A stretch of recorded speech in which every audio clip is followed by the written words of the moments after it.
Hey Trey. Hello. Hey, what you got there? What's in the box? Oh my gosh. Is my new pressure canner. Okay? Just like what you get for reserves, but it's an industrial pressure canner. And we're going to take these. I'm just pulling it out. I don't even know how to open it yet, but I'll figure it out. But this way, we're gonna try out canning the dog food so you can put it in your pantry instead of taking up all your freezer space and worrying about the delivery and all that stuff. It's gonna erase all the bacteria and all that stuff. So you just put the cans in here. I don't even know how it opens yet, but don't worry about it. But you just put a ton of them in here. Okay. Like 6 or 7 or 9 or whatever. And then you pressure cook them, and then it seals this, and then the bacteria doesn't grow. So it goes straight in there out of the hot oven. And here you boil them, you let them cool, and then we slap a pretty label on these. Okay. And I'm learning even more. Of course, I have a lifetime in food. It's the only thing I'm educated in is food service. So I do know about guidelines and stuff. But I'm going to catch up on this stuff. So this is probably the first way I'm going to be delivering this stuff. It's going to be in mason jars, and you get to keep the mason jars. Okay, so you get to drink iced tea out of what your dog eats. And you'll be able to see all the ingredients in here. Yeah. And these are 16 ounces. So instead of worrying about the 2-ounce cubes that stay frozen or mushed together, so just a half a jar is, if your dog eats a cup in the morning and a cup in the evening, it's going to be the easiest thing in the world to figure out. So I'm excited. So how many cups are in the jar? There's 2 cups in the jar. Okay. So a half a jar is 1 cup. So if your dog eats, and it won't have to stay frozen. So if your dog eats a cup in the morning, just feed him a half a jar. Okay. And then if he eats a cup in the evening, feed him the other half of the jar. Then you keep the jar and just rinse it out and have a drink in it. Okay. So if I need like a gallon of food, how many jars do I need? 16, 32, 48, 72.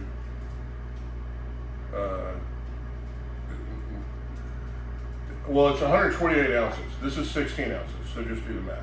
A gallon is 100. A gallon is 128 ounces. Oh, okay. Okay. So there's 2 cups.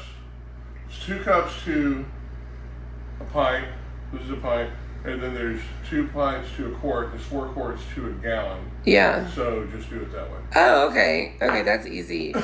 So anyway, but we're selling them in these. Yeah. We might sell them in 32 ounces, which would be 4 cups. What about how many liters would that be? Like how many of those do you need to? Right for. Why am I worried? Oh, if we're shipping to like Canada or something. Nobody knows.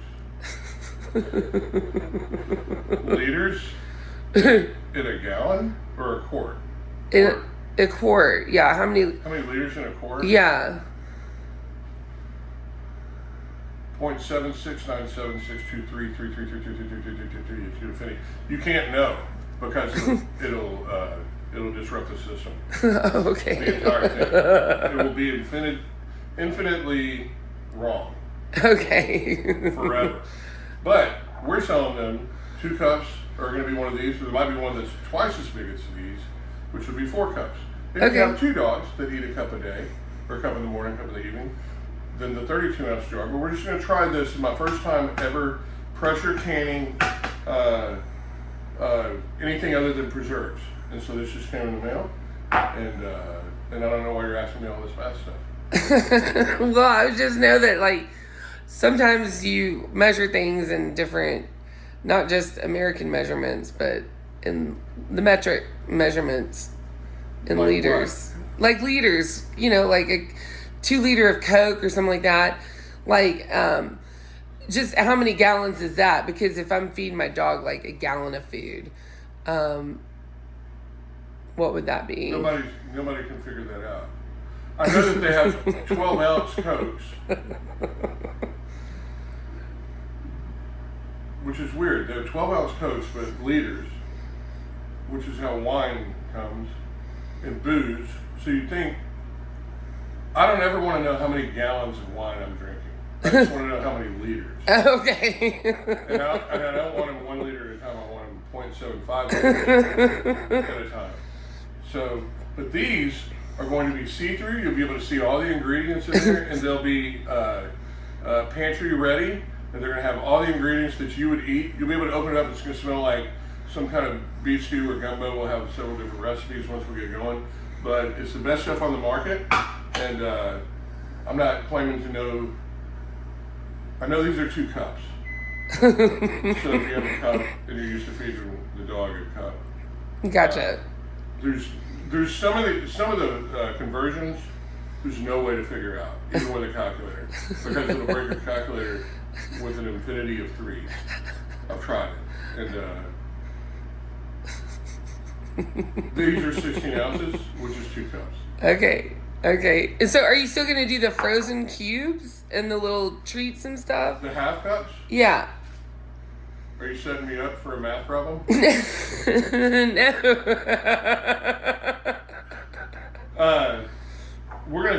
I'm just gonna make a batch of this today, and then I'm gonna mail it to my buddy RJ, and he's gonna see how it's received. And this is the best way to do it because you won't have to have freezer space, so you can just put it in your pantry. And it's gonna have a pretty label on it.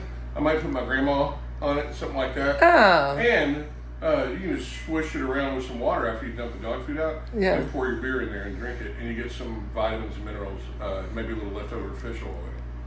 Oh, that sounds great. A little dog food with your Yeah. But yeah, I think, and it's not that much more expensive for me. Matter of fact, it's a lot less risk because, I mean, we have to have that deep freeze over there, and these are, you know, with this, it's just, you know, how much this can I do in-house. So we'll see. It's going to be interesting. Yeah. Well, thank you, Trey. I'm excited for you. I think this looks great, and It's going to be gallons and liters of fun. Cheers, guys. Trey Clark's Canine Kitchen. It's going to be the best thing on the market. It's going to be big. We're already getting. If you're waiting for your order, this was my hurdle. Was how am I going to package it and make sure it gets to you in the right spec. And thanks RJ, who's my dear friend that I met in Corpus Christi, who he and Holly. Oh, there we go. He and Holly came up with this idea, so I ordered this last night, and we're going to see what goes on with it, and this way I can make sure that the bacteria level and all that stuff stays to specs, because I have control of everything here, so it'll be interesting. Cheers, guys. Trey Clark's Canine Kitchen. yay. Yeah. You can feed it to your wife. Yes, you can.